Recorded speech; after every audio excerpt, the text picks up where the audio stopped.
Hi, and welcome to Loco Tuning Mods. Today's episode is going to be about installing coilovers on the E46 sedan.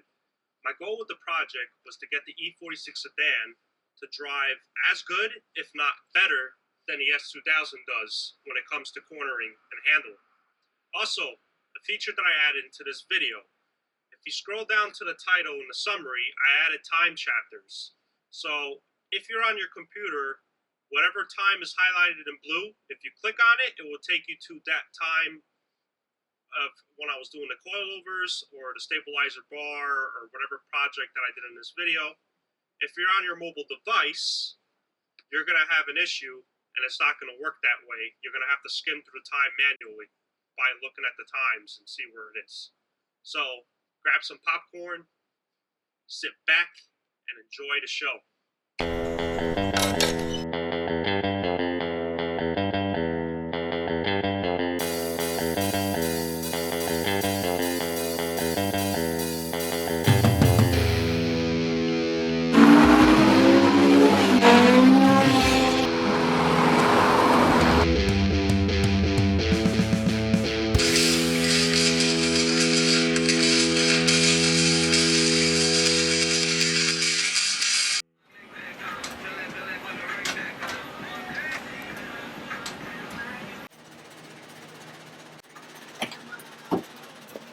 Gotta get to the, there it is. I mean, that's pretty easy for some coilovers. Get to the shock. Shit's right there. Where's it at? Right there. Alright. You do it on an S2000, you're gonna be fucking wrestling with stuff. You gotta get that cover apart. Yeah, I don't even have to really remove much. It's just A lot of people don't know about taking that cover apart. sure I don't. They look at it and be like, dang, where's the suspension at? Oh, it's by the cover. That's why they call it a cover, people. There you go. That only took about a minute. We got get to our bolts there. That removes the shock. I think when once I remove the bolts for the shock, the knuckle is probably going to drop, right? A little bit. Oh yeah. Probably keep the jack in that spot. Yeah, you could do that. Working on BMWs 101. KWs.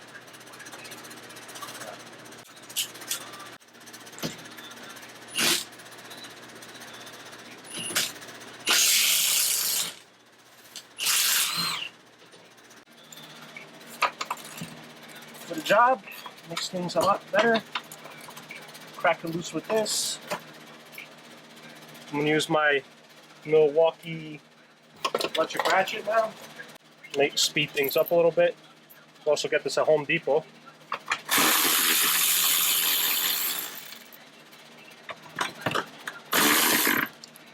Going down. That fucking gets the shit out.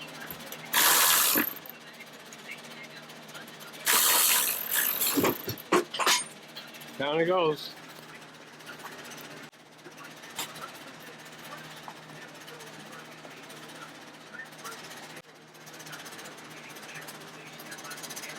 What the fuck is that? There's no pressure. Now you know that's a piece of shit. This thing's not, I don't even think this thing is like 3 years old. That's what's causing the knocking when you go into the city. Yeah. Bitches don't like that.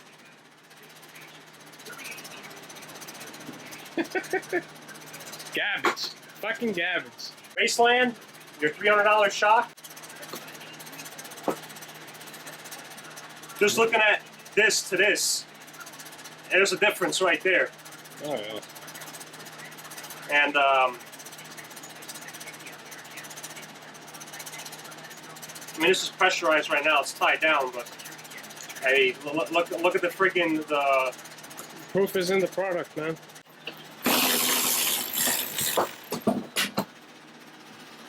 Oh, fell down. Let's see if that shock is any better. Look how easy that is. You gotta make a comparison, man. You gotta cut one of those open. This thing makes it feel like it's like lightweight, but you're actually like downgrading from There's nothing in there. There's no pressure. It's garbage. Junk that shit. And I don't get, like, in a way the car was solid, but I think that might have been mostly the spring putting its weight on it. I don't even know how it did before, but how do you say in your language? Basura. I mean, the only thing I could say about this Raceland thing is that the coils is probably the only thing that's made okay. Yeah. The steel springs. Adjustment nut. And the coil. Exit 39 and 30, George Washington Bridge inbound Autosport store and keep it running longer, stronger with Napa know-how. Got a traffic tip, call us 24/7 at 212.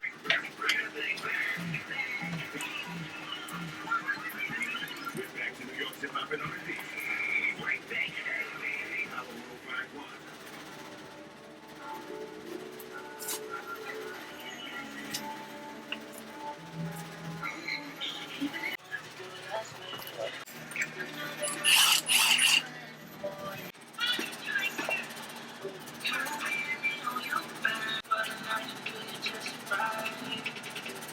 You want to put everything on it. Yeah. It's called Body. I think I like that one. It's Follow 51, baby. Home of the Breakfast Club, Angie Martinez, and then Pop from R&B. Now working my way to removing the front struts, removing the front wheels, and removing the front stabilizer links.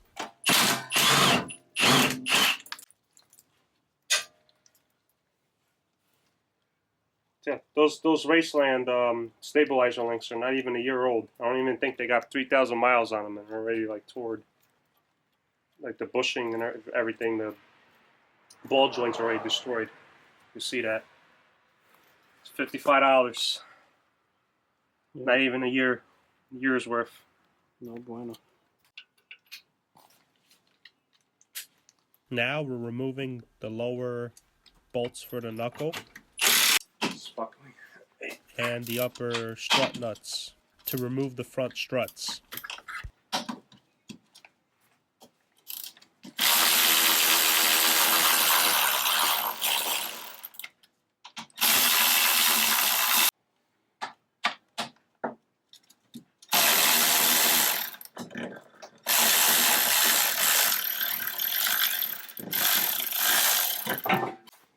Rasland. You could probably sell it to someone. Looking at the new Bavarian Autosport camber caster kit, it's very important to read the instructions and set the Like camber that, right? caster plates in the correct position. Otherwise, camber and caster may be off alignment specifications, which if you're just paying a flat rate mechanic to do an alignment, is probably not going to remove the camber caster plate off the strut tower to rotate the mount into the correct position. The results may cause abnormal tire wear and or will affect the vehicle's suspension geometry, which will degrade suspension performance far worse than factory settings. Or your mechanic or you may suffer from stress, time, anger, and aggravation to set the Bavarian Autosport camber caster plates back into the strut tower. So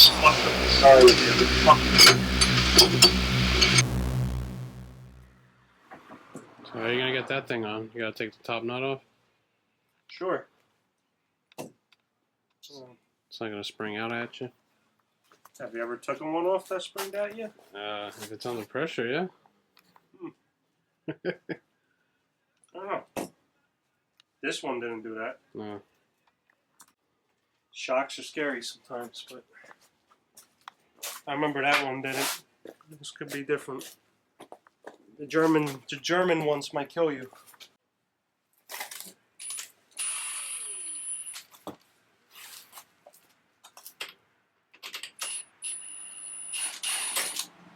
Yeah, that's good.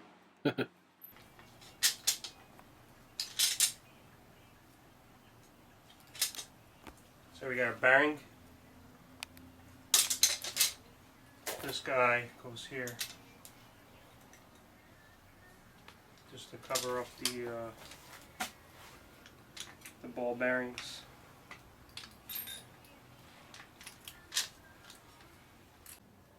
And just making sure when you put your struts on, there's an L and an R. So you got serial number, L left, the other serial number on that side, R right. And just speed up the process of installing.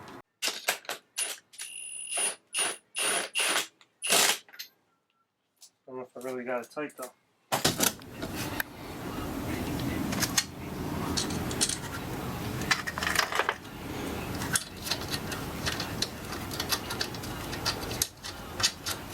Gotta line up in there. Is that better? No.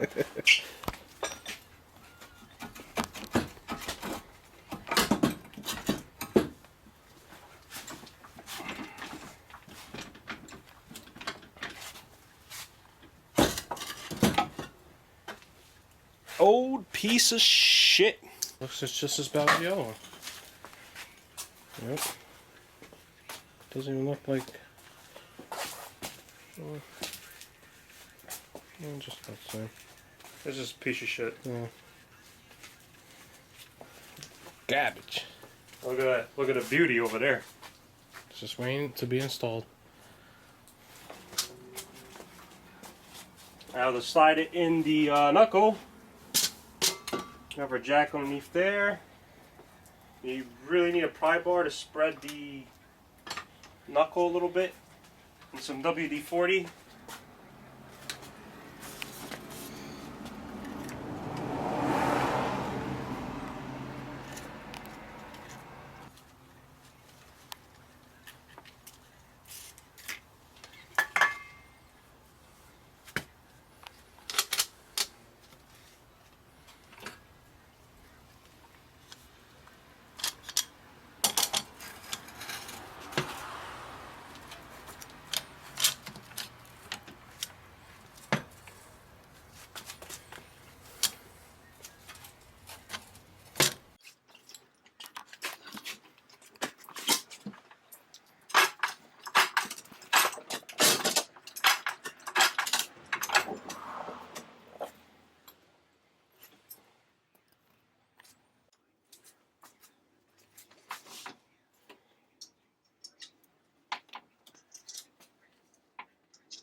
Make sure that the bracket for the brake line brake sensor cable is installed in the same position as before it was taken off, before tightening the strut bolt to the knuckle.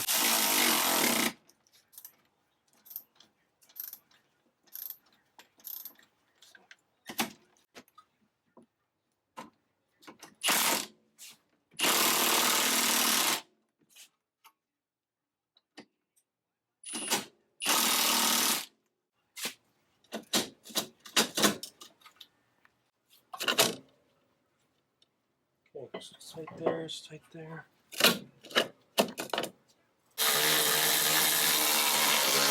Try not to think about it.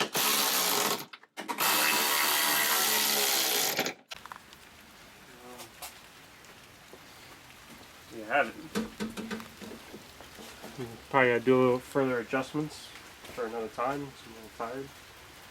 We're gonna continue on with the stabilizer bar at work, swapping over to racing dynamic bars, so it's gonna handle even better.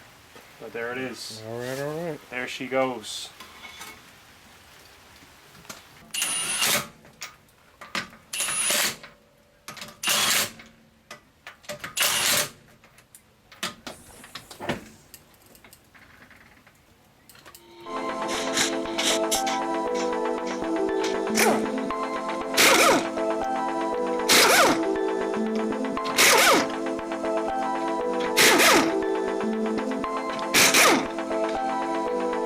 Span a wrench, adjust these coils lower because they're way too high in the front.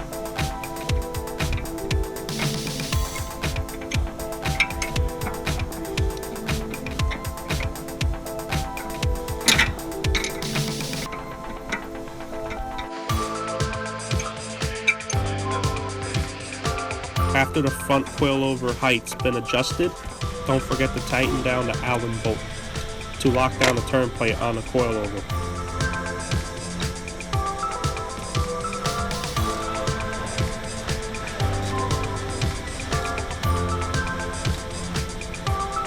I don't think you need a lot of torque for this because it's a very tiny screw. You'll probably break the socket before you break the screw, or you strip the screw, so just be careful when you go. That is so the coil doesn't turn, and you can see once it's tightened it won't budge, and that's how you want the shock to be. I pretty much have this on its lowest setting, but that's because the strut mount does take a little bit, about 1.5 inches to it, so it's actually at a perfect height, so it doesn't really affect me.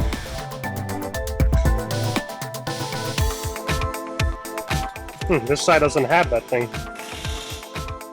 Adjusting the rear coilovers in the back, it will be easier to remove the shock bolt to lower the lower control arm, so you have more space so you can fit your spanner wrench to adjust the rear coilovers.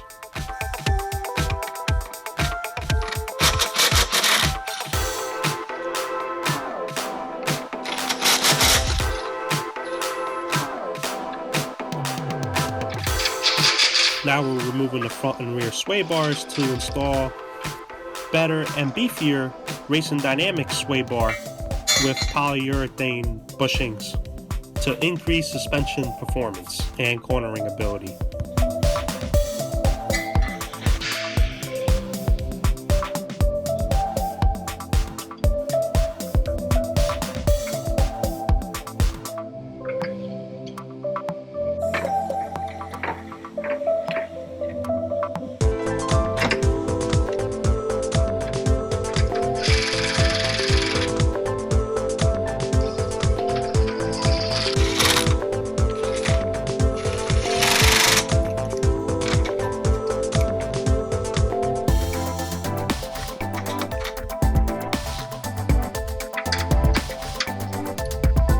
We're installing the supplied KW stabilizer end links to the Racing Dynamics sway bar and a KW coilover, but in the future we may replace these end links with Tuner Motorsport adjustable end links to ensure the Racing Dynamics sway bar is sitting in a proper position to optimize performance.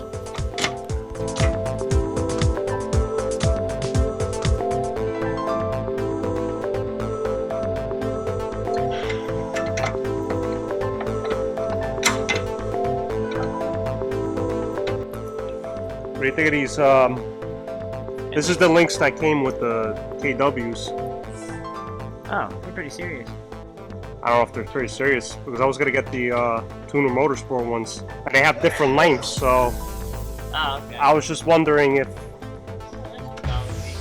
if this looks proper, like the way the bar's sitting. Yeah. Because I don't know if this should be like pivoting. No, you're not bad. Huh? Think that's good? Yeah. Not bad at all. Surprised if this side went in pretty good. The other side's gonna be a problem. Oh, the rear.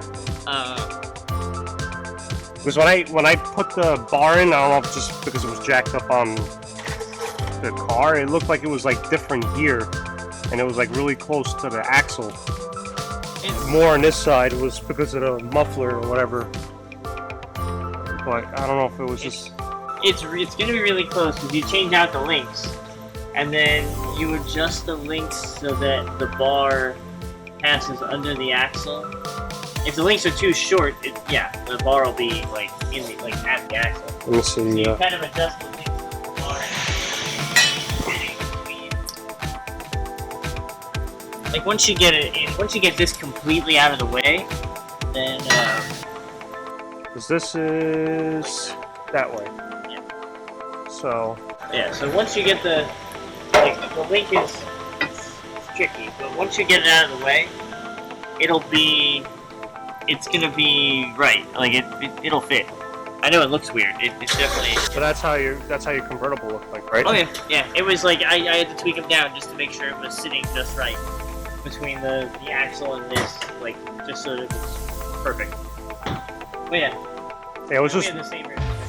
it was just weird how I guess how it was on doing it on the floor. Maybe it was just trying to snake this in on. Yeah. on It's tricky. You gotta get everything out, and then slide, like get the brackets out, get everything out, then slide it in, support it here. So this is just they're just laying here, and then work it. You know, put the brackets on, and just bolt it through. It goes in no problem. But yeah, first definitely you gotta just pull everything out. like what? Pull your tens off here. Okay. Pull your arm. Pull the whole sway bar out, and then the new links. Attach the rear links. Yeah, attach the links on this bolt. You can just kind of put them in if you want, just kind of hang them in there. Get the sway bar in and then just connect the two, and you're golden. Alright. Yeah, you're good. I don't still have a problem. Okay. Hopefully I have enough time to do that and adjust the front coils. 'Cause the front bar's in, then pretty much. Cool. Not bad. I like it.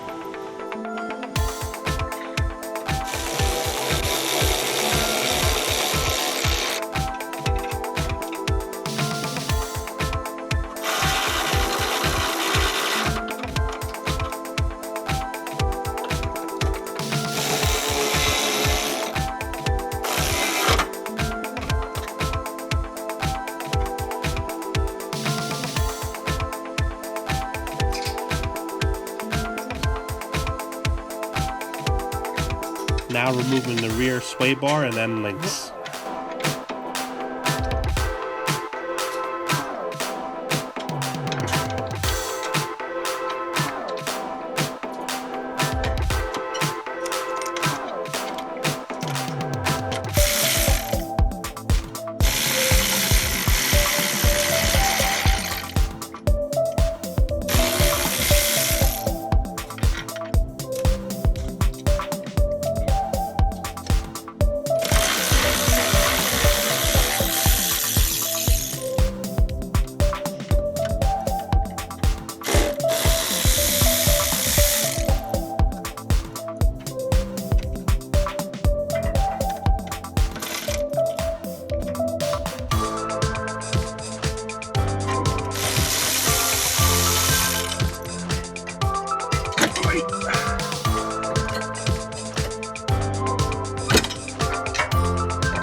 Removing and reusing the end-link bracket holder.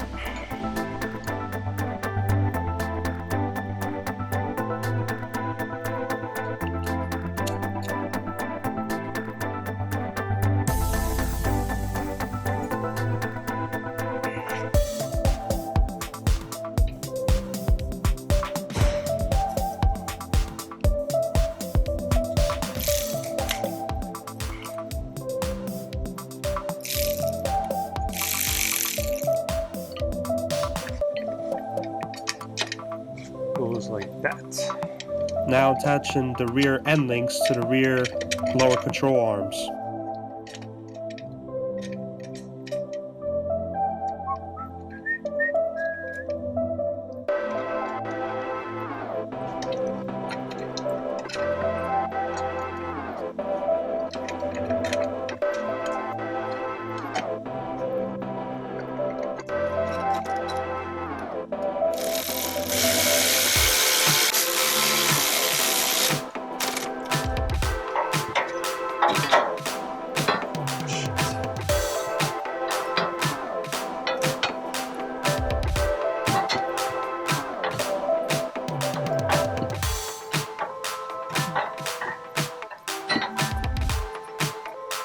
Alright, take it easy.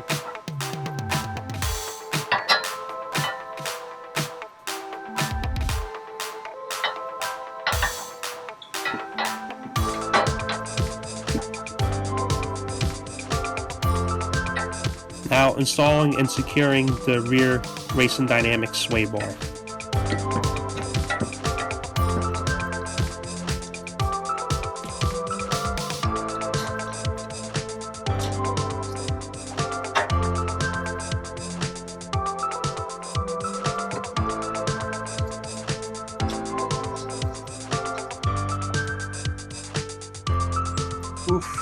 very, very close.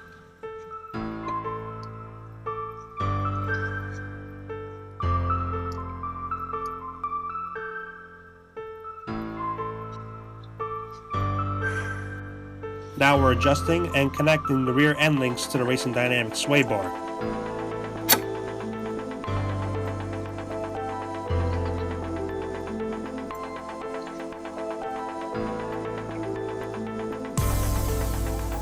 Adjusting the Tuner Motorsport rear end links is going to be a few trial and errors of raising and lowering the vehicle to ensure that the Racing Dynamics sway bar is not hitting against the rear axles and the rear lower camber arm.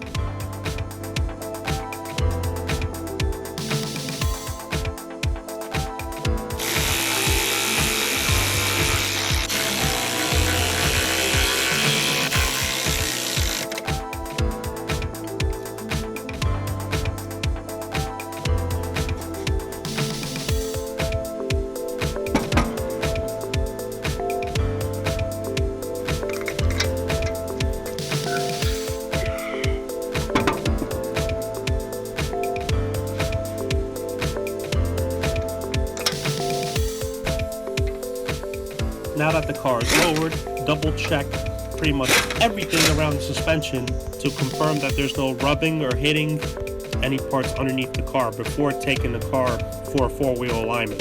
Take the vehicle on a few road tests to ensure that everything is okay, and during your road test, it may be wise to load up some weight or a few more people in the car to see where the car is sitting, so you could finalize your adjustments there too.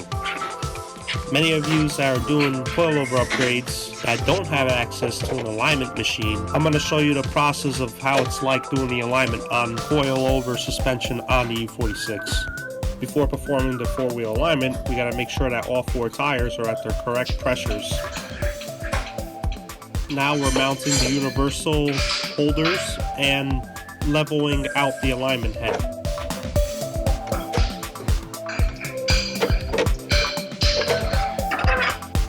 Now browsing through the menu to choose the right vehicle for alignment specifications on a Hunter machine. With the universal alignment heads, we have to perform a roller compensation for alignment sensor calibration.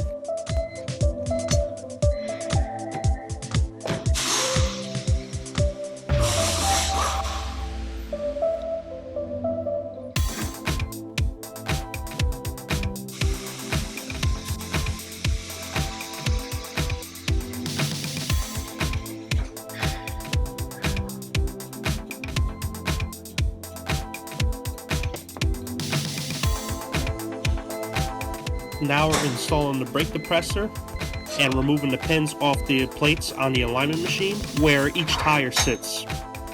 Now the Hunter machine is required to perform a caster sweep for the front suspension.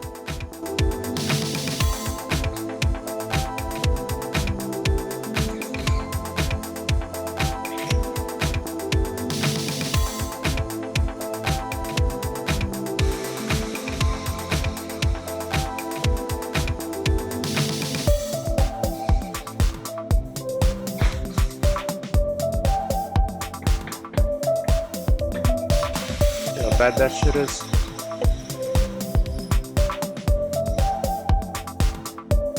Now that the sensors are calibrated to the car, it's now time to perform the adjustments, starting with the rear camber, then toe.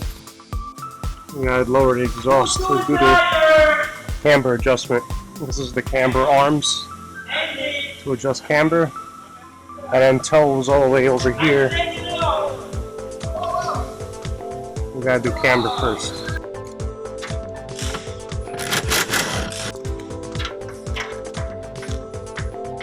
Now that we have aftermarket camber arms that need to be adjusted, the exhaust in the center hanger for the exhaust needs to drop down to enough to fit the wrench camber arm, adjusting it up in the center. Now let the exhaust hang a little bit.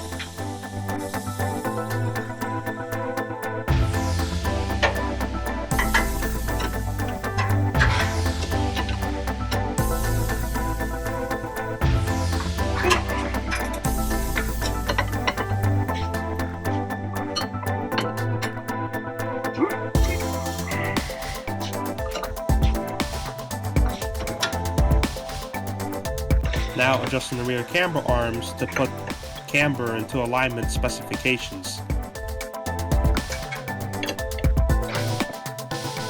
After rear camber is adjusted and checking it visually, now adjusting rear toe. Toe is something that you definitely want to be within specification because that's how the car trails in a straight forward motion. So if that is off, the vehicle is going to want to steer left or right while you holding the steering wheel straight. Tighten the bolts for the toe.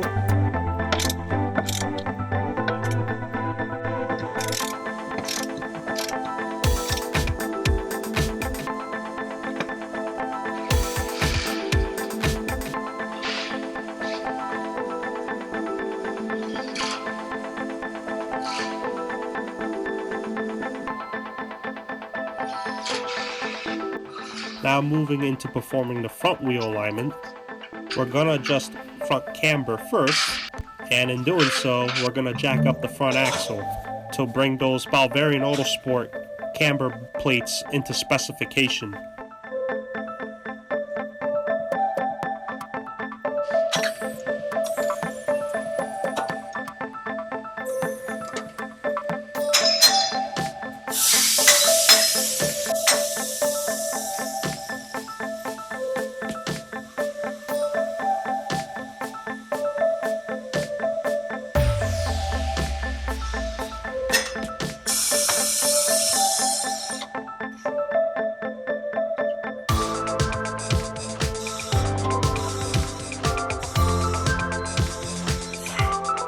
Moving the front wheel side to side is moving front camber angle, and further adjusting it to a closer specification, just using a hammer and a pry bar to bring caster and camber into spec on those Bavarian Autosport strut top mounts.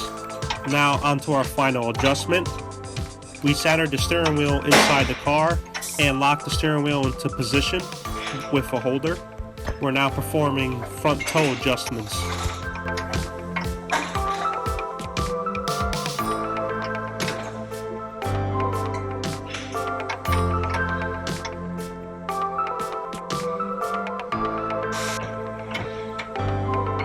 Now that front toe is in specification, we're now tightening the nuts down and ready to take it for a road test.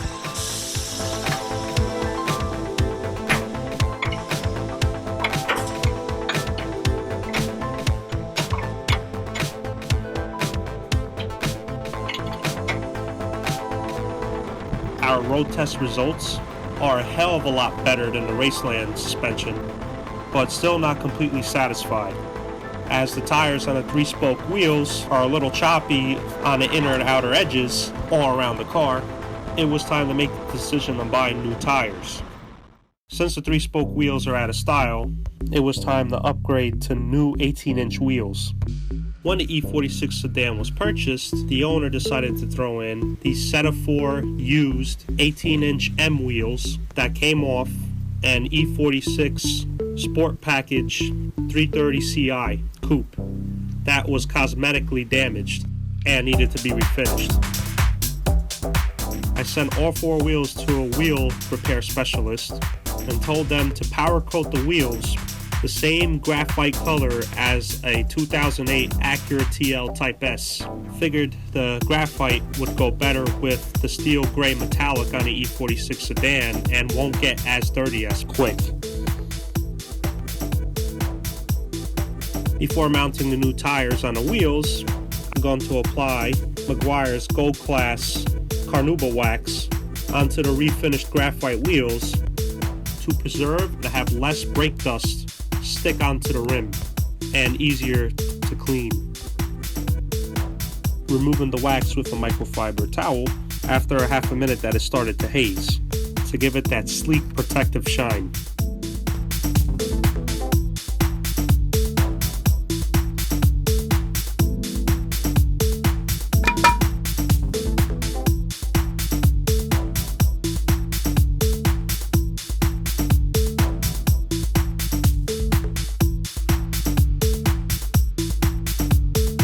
Brought the wheels to my work I'm ready to mount and balance new tires.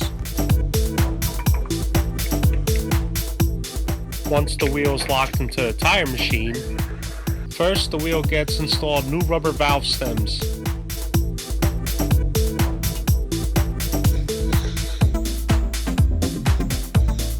Next, before installing a tire on the wheel, I apply bead seal around both edges of the wheels. Once the tire is mounted and it's settled in on both edges, the bead seal will give it an airtight seal. Bead seal will prevent the wheel from corrosion and air leaks when lower, colder winter temperatures approaches. Now applying tire lube on the barrel of the wheels. This will prevent the tire from stretching, throwing insulation, and easier for the beads to set in. For the crazy weather we usually have in New Jersey, we're wrapping the wheels up with Pirelli P0 Nero all seasons. And with our staggered wheel setup, 225 width tires in the front and 255 width tires for the back. After applying tire lube to both beads of the tire, we are ready to mount the tire on the wheel. Mounting the first bead to the wheel is easy. I'll press on the pedal for the wheel to spin. I'm applying light pressure on both edges of the tire and the arm of the tire machine, mounting the tire inside the wheel. Since this is a low profile mounting tire machine, you're going to need this tool installed on the edge of the wheel to stretch the tire over the edge of the wheel as the wheel's spinning on the tire machine. I'm putting cloth around the tool so it doesn't nick and scratch the wheels. It's very important to keep the bead of the tire lubricated while installing the second bead. Now we're spinning the wheel till the tool meets 9 o'clock position and the tire is about to stretch. Close to the tire arm, we're using the hydraulic press to press down on the tire in a 4 o'clock position and slowly spinning the wheel till the tire beats seated inside the wheel. Applying pressure on the 4 o'clock position of the tire, you're preventing the tire from ripping and overstretching.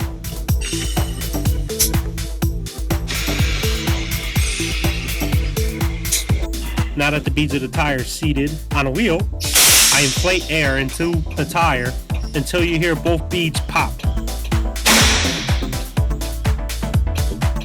It's probably a good idea never to inflate over 40 psi or its maximum tire pressure. And it wouldn't be a bad idea to look away while the tire beads popping in so you can prevent your face from being injured in case of a defective tire.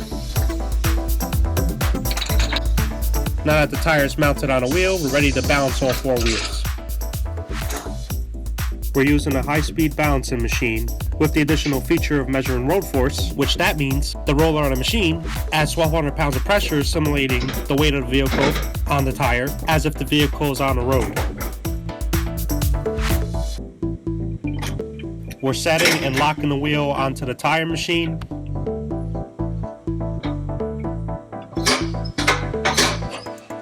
And adding the correct air pressure into the tire.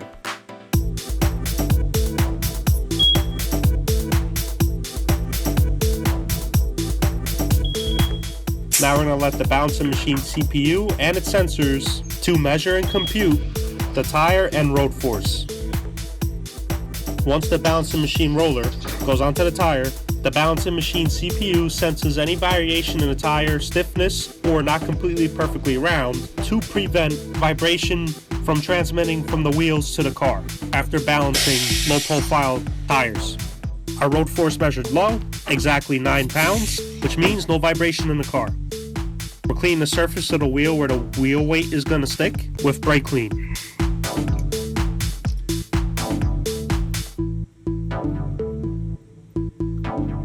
Once the weight's added to the wheel, we give the balancing machine another spin.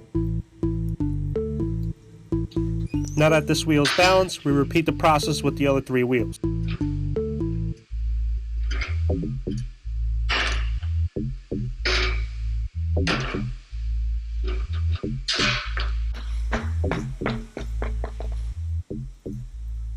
Before I mount the tires on the car and perform another alignment, there are 2 problems I have to fix on the car suspension related. One of them, the worn bushing on the rear knuckle. Now press that bad boy out. We're going to use a BMW special tool that's going to press out and install the new bushing. That lines up with the bushing. There's our actual press that's going to... This lip is going to stay around here. And it's going to put pressure and it's going to pull the bushing out.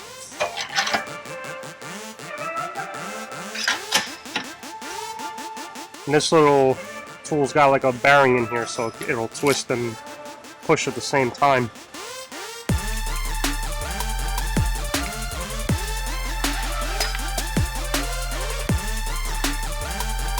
Just be careful when you have, this has got to be on there exact, because you don't want to be pressing on the bushing, then you're going to snap the stud.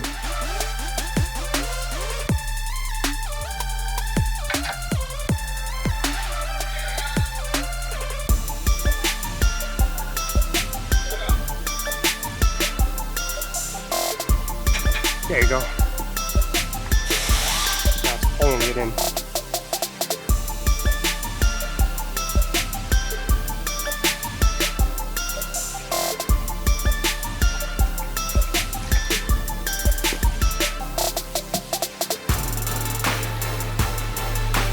There you go.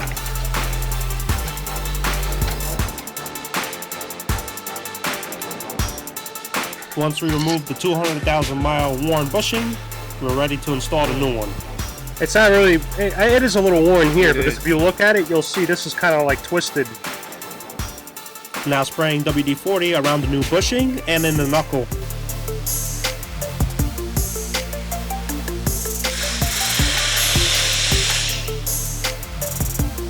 Now I'm performing the same process as before to install the new bushing.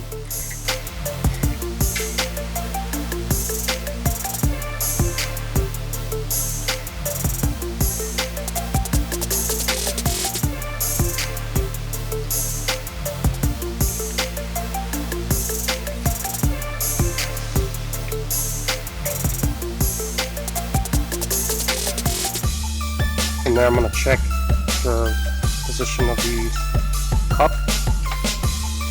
Make sure that this thing is not touching the bushing.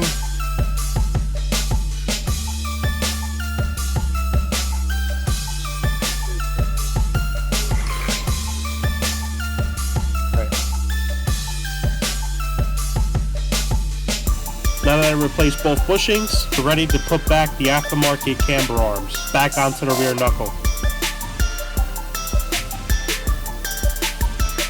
Using the pull jack to align the knuckle with the aftermarket camber arm so the bolt goes through the arm.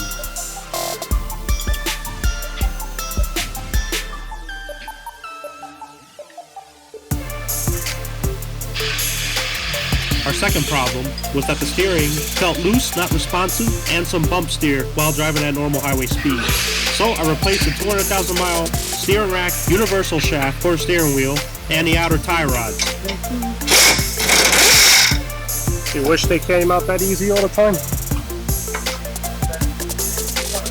Ah, shit.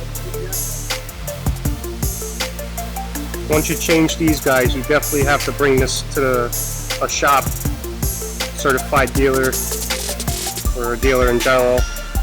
You definitely need an alignment. Your steering is going to be way, way, way off. Unless you got you're a legend and you got some amazing old school alignment tools that you can do it by eye. Not that it's impossible, but just letting you know, when you mess around with the steering rack, you're definitely throwing everything off in alignment. Put some anti-seize on the ball joint stud and on the inner tie rod threads. New tie rod end, overnight parts from Germany. I like to put anti-seize on the threads because these things will never seize up. It won't up on you. The next time you do alignment 3-4 years from now, onto the threads on the inner tie rod end, so the outer tie rod end will be close enough to the position it was before, so the car can drive semi-straight onto the alignment rack. 11. Always use new nuts on the top with the Teflon. Put this around here so it doesn't seize up on you.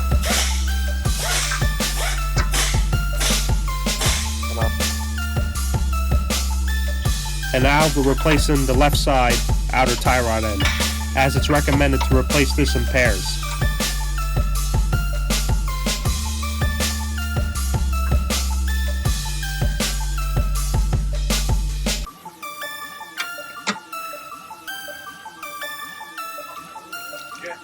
Now replacing the steering wheel universal shaft.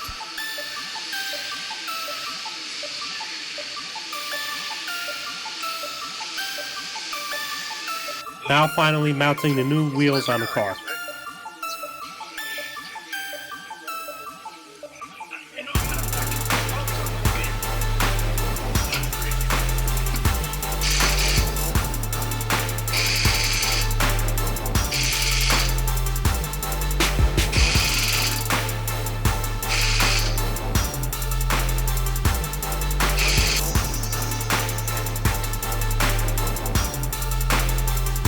In case now you're wondering what those holes are for in the rims, it's for the BMW alignment heads. So if you have aftermarket rims, shame on you.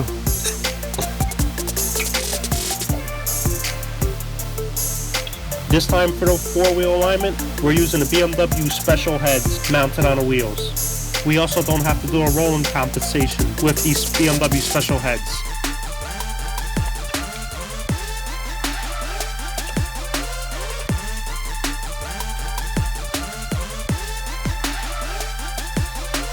Now we're installing the alignment heads on the BMW special tool, pretty much lock and level.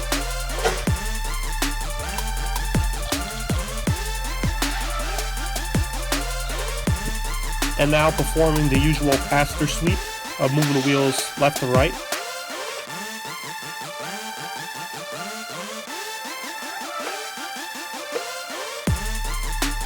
And repeating the process of adjusting camber and toe in the rear and the front suspension. Since the steering universal shaft, the power steering rack, and outer tie rods were replaced, it took a little bit more time to adjust front toe.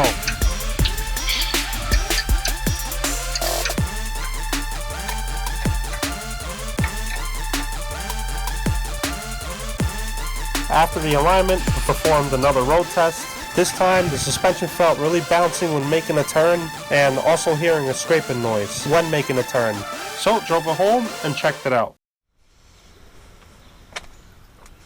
Alright, we got an issue happening when I drove the car the other day. And that is, there's a scraping noise when you make the left and right turns. And at first I thought it was the backing plate touching the rotor, because I had to pop the strut out to make an adjustment with the coilovers, but at the end that was not the case. The inside of the rim is touching the coil. So in that perspective, we got to check what's going on and put a wheel spacer on this wheel. The left side's touching more than the right, but we'll see. Luckily, somebody at work had these on their car that they're selling, and they're a really good set of spacers. Burger Motorsports.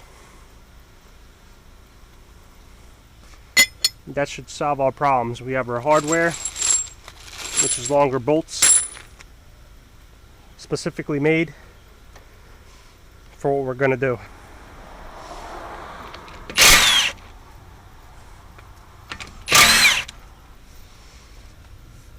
Oh yeah, it sucks when that happens, but you could see it was definitely touching.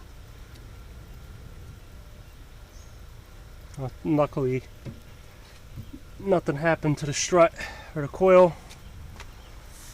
You gotta put a little bit of paint on that. Let's see how the rim looks. Rubbing a little bit. Didn't really do too much on the power coat of the rim. But luckily I caught that right away. It's only like 3 miles that I'd driven on it.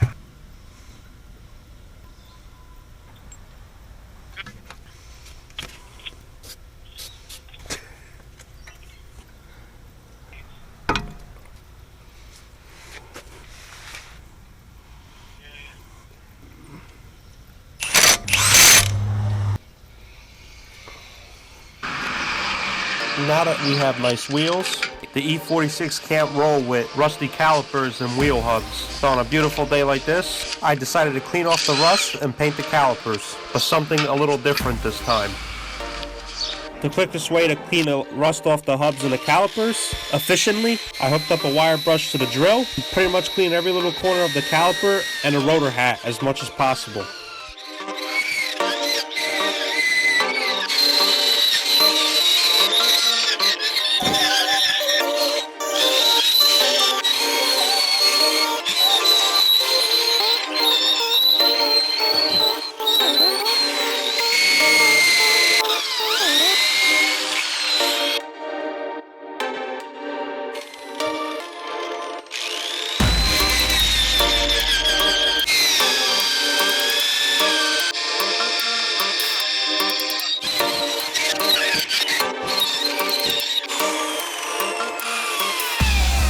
Now before painting the surface, cleaning the caliper and the rotor hats with brake clean to take off any loose debris and grease.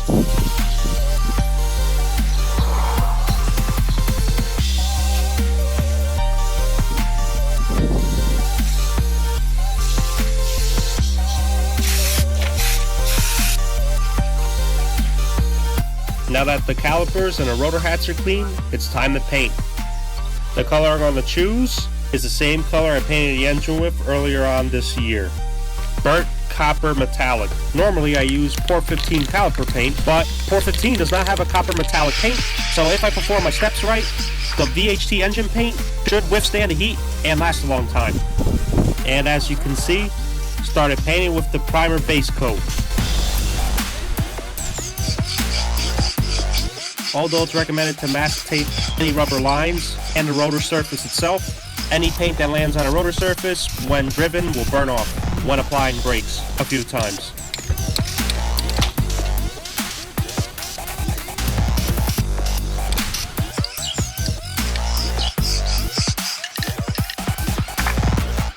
Now that I sprayed 2 base coats of primer and let the primer dry up for an hour, it's time to add some color into the caliper and the rotor hat.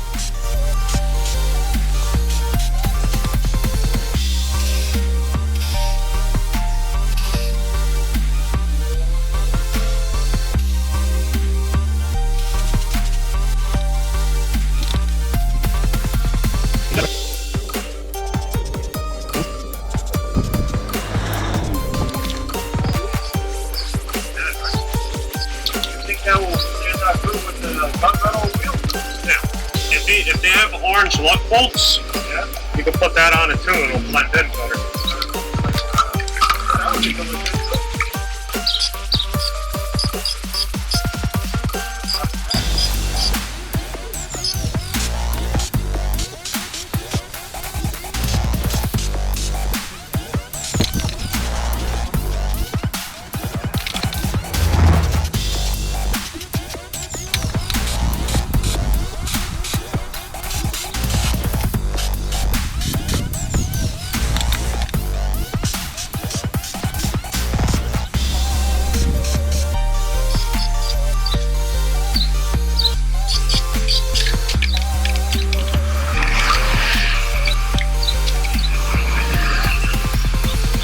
Now that 2 coats of paint have been added and an hour in between coats of drying, now I can finish it off with clear coat.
Now that the clear coat is dried up, I can put the wheels back on and drive the car and brake a few times to burn the paint off the rotor surface.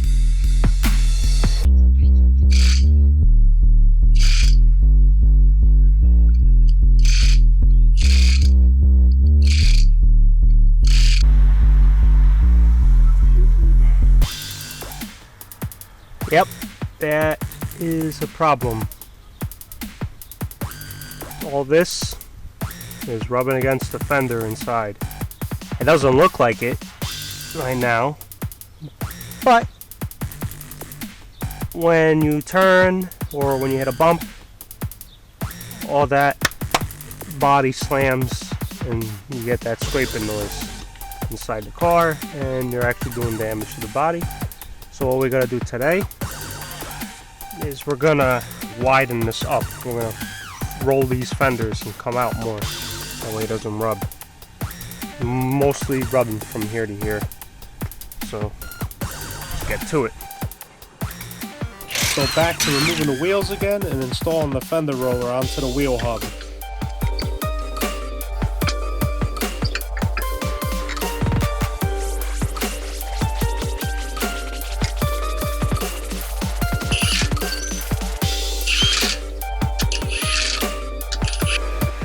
We're using a heat gun to heat up the fender, so it gives the metal of the fender and the paint a little bit more flexibility and does not crack the paint.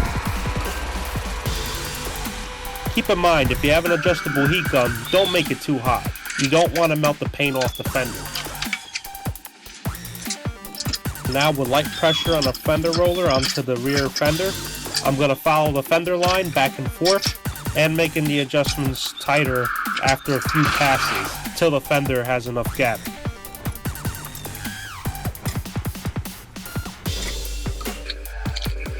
And we repeat the process on the right side.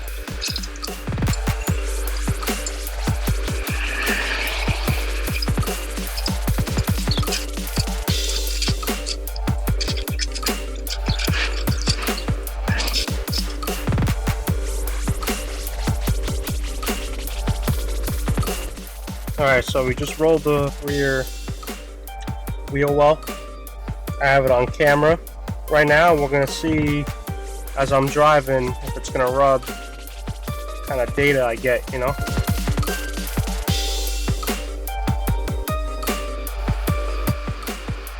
Now that I'm using my 1080p Sony Action Cam as a tool, there's a perfect road to test out the road fenders.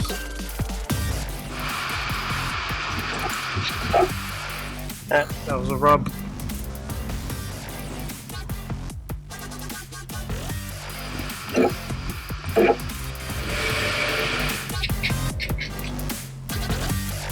Yeah, we gotta rub. The right fender's still touching, so that means we gotta adjust it some more.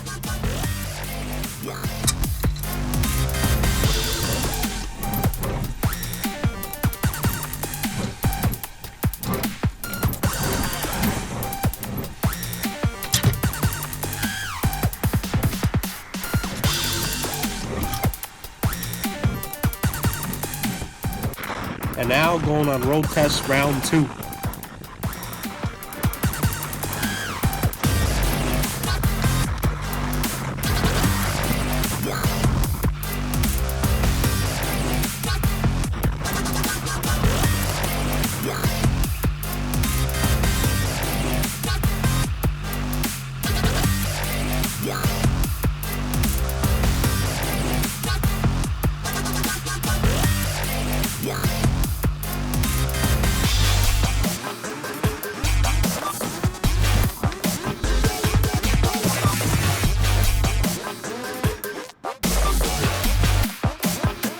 And this time, the tire didn't rub against the fender.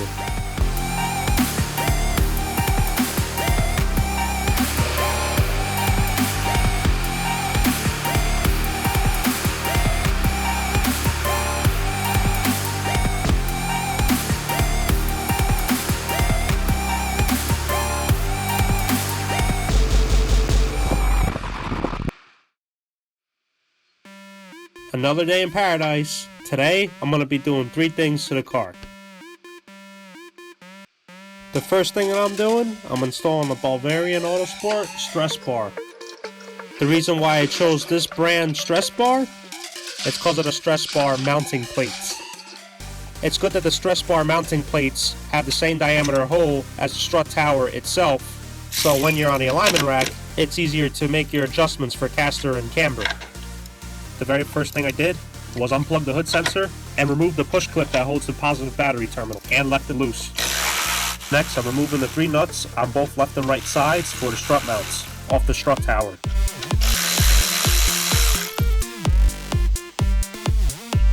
And just giving you a heads up, by loosening the bolts off the strut tower may throw off camber settings.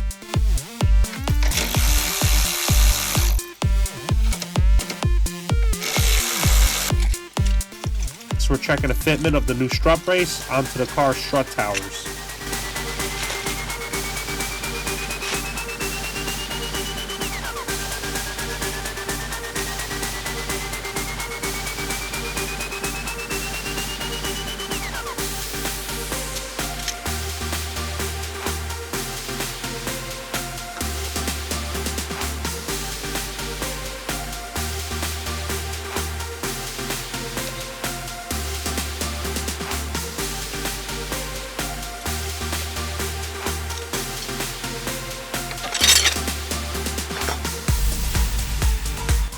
My second thing on the things to do list is to rotate the Bavarian Autosport strut top mounts back into position where I originally had it when I installed the shocks.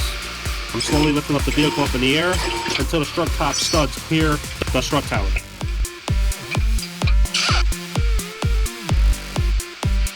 I'm removing the front wheels and then putting the jack onto the front rotor.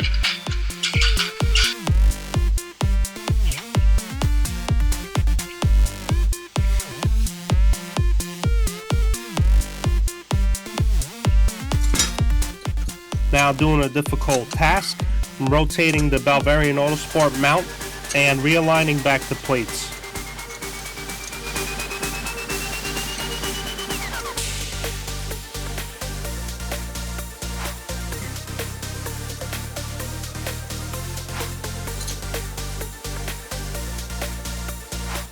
As you've seen the frustrations in the beginning of this video, aligning the studs back with the plates and the mount and the strut tower is the most difficult thing to do and time consuming single-handedly.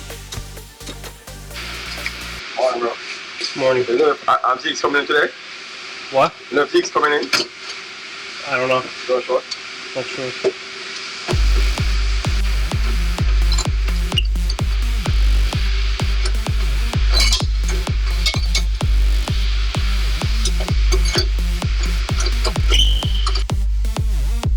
Now that I got the Bavarian Autosport studs aligned with the strut tower and the strut brace, I'm going to tighten up the nuts for now, and then later it's going to need another alignment again.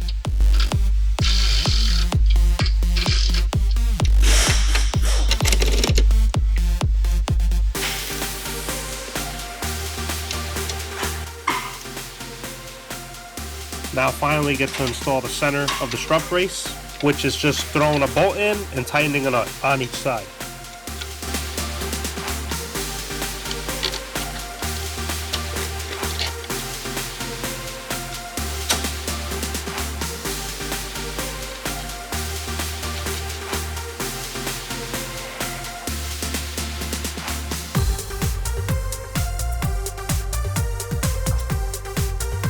We'll probably just leave it like that then, just so it has a little bit of clearance.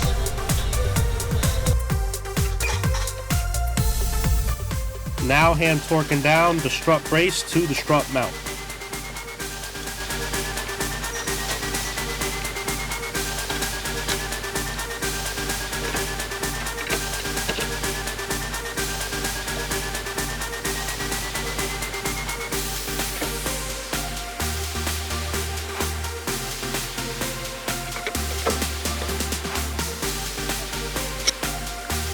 And now, reinstalling the battery positive post back onto the body.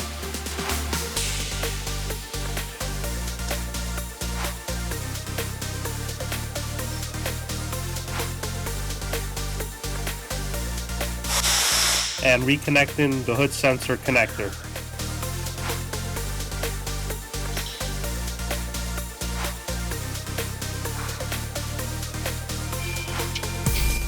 My third thing on the do list is to install the winter tires onto the car and check the ride height.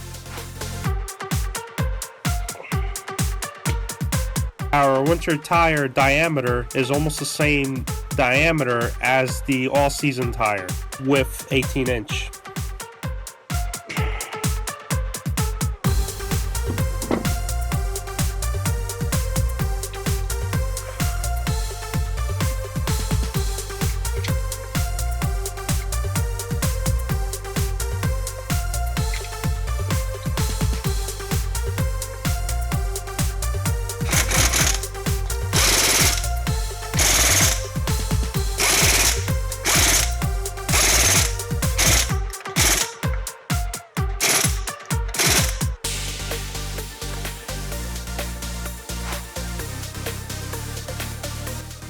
Now that our winter tires are mounted, checking the clearances on the car and perform a road test.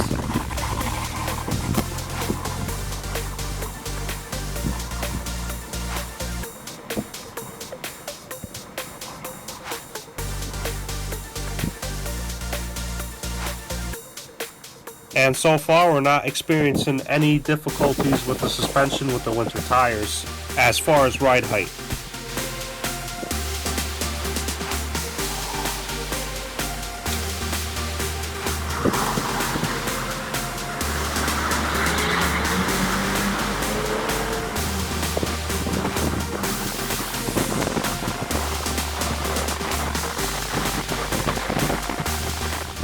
Coming back from our road test, installing back the all-season tires, and getting ready for another alignment.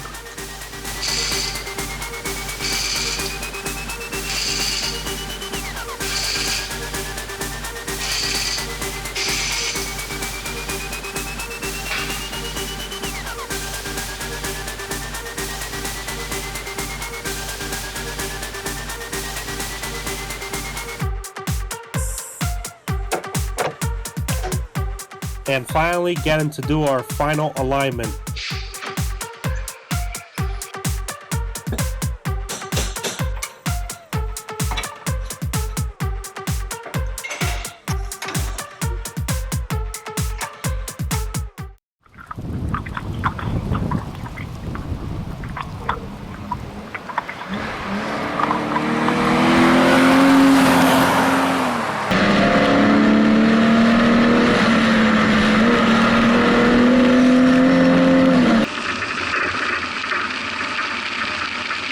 Stay tuned, YouTube. The KW Coilover hard driving road test video will be coming up shortly.